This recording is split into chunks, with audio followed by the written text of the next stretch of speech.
Something is coming. Something hungry for blood. A shadow grows on the wall behind you, swallowing you in darkness. It is almost here. What is it?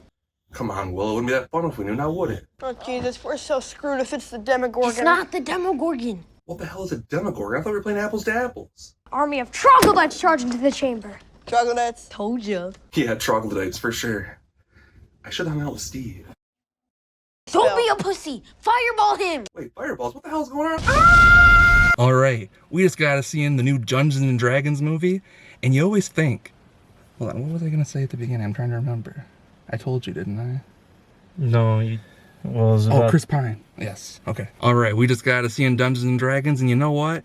I always wanted Chris Pine to continue being Captain Kirk, and with Dungeons and Dragons, you kind of get that, because you get this fun guy who's kind of bad, but also you know he has a good heart of gold in there, but he's a thief, he's a bad guy, but that's kind of like the point of this movie. In a way, it's almost like Guardians of the Galaxy meets Lord of the Rings.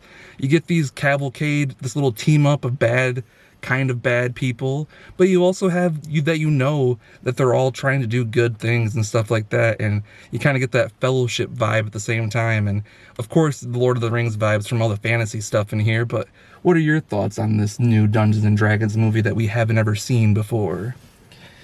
I mean, it was an interesting way to show a lot of coming of age, I guess. That was definitely used throughout a lot of the characters' growth patterns.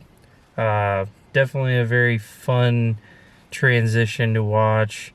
Yeah, definitely agree with the Guardians meets Lord of the Rings idea. Just, I mean, it was a good fresh take, at least, on certain aspects of it, but definitely a good hero film for sure. Yeah, it kind of revamped and kind of retooled the fantasy genre in a way, because it definitely leaned into the comedy, and with our directors and writers being, I think it's John Goldstein and John Francis Daley, who have written and directed several things like Game Night. They wrote Spider-Man Homecoming. John Francis Daley's been acting since he was a kid in like Freaks and Geeks, and he was in Waiting back in like the early 2000s. So these guys know comedy, and it's very evident all over this movie. It's very self-referential. It's very self-referential. It's very self-referential. Let me just stop again, and I'll edit all this bullshit out. It's very It's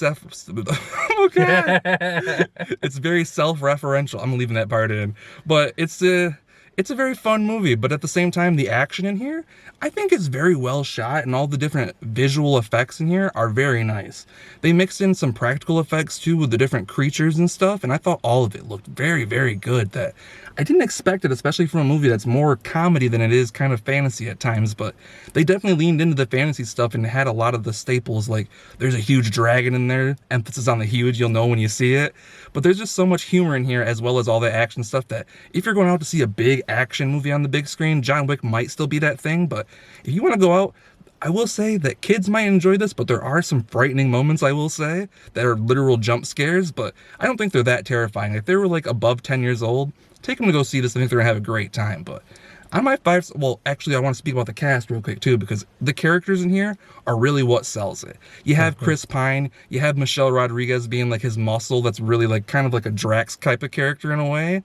And then you have Justice Smith being the wizard, and I think it's actually Beverly from the It movies that came out in like 2017, 2019, Chapter 1 and Chapter 2. Beverly is actually in here. I forget what the character's name is, but she was fantastic. I haven't really seen her since then, but everyone else in here is so awesome too. I mean, there's not really a bad character in here, and it's kind of what carries the movie. Yeah, what's his name? The guy that was in the video game, the horror video game that I just played through.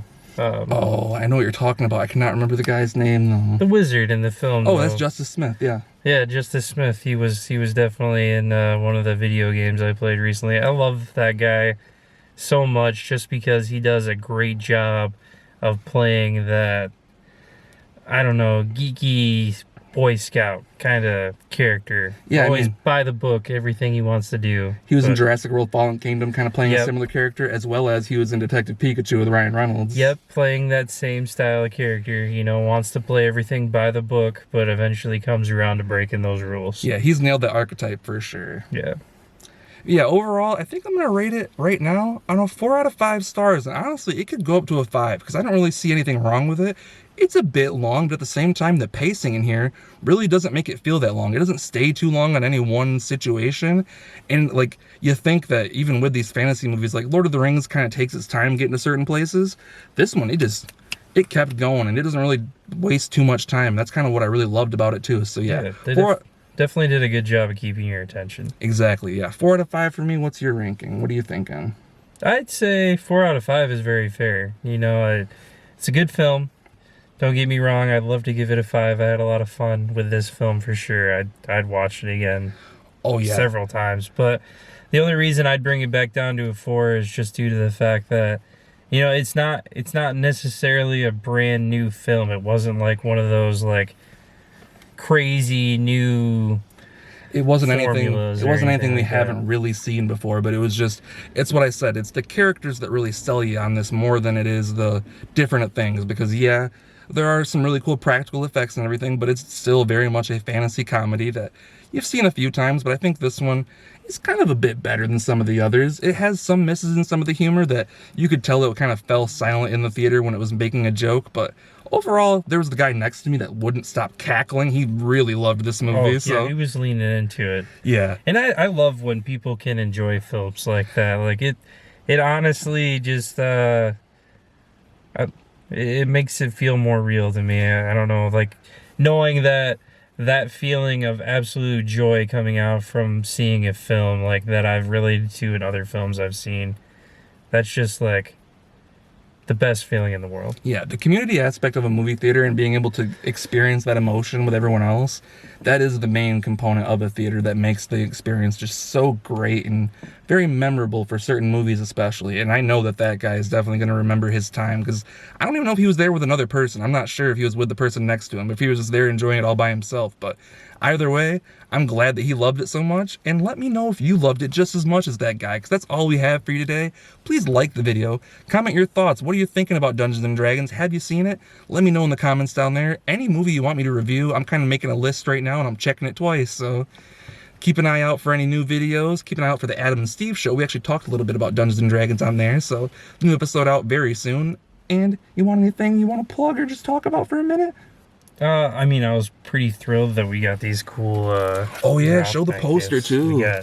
We got a game mat for actually playing Dungeons & Dragons. Yeah, and they gave us these little posters too. It's pretty dope. It's like a little limited edition poster.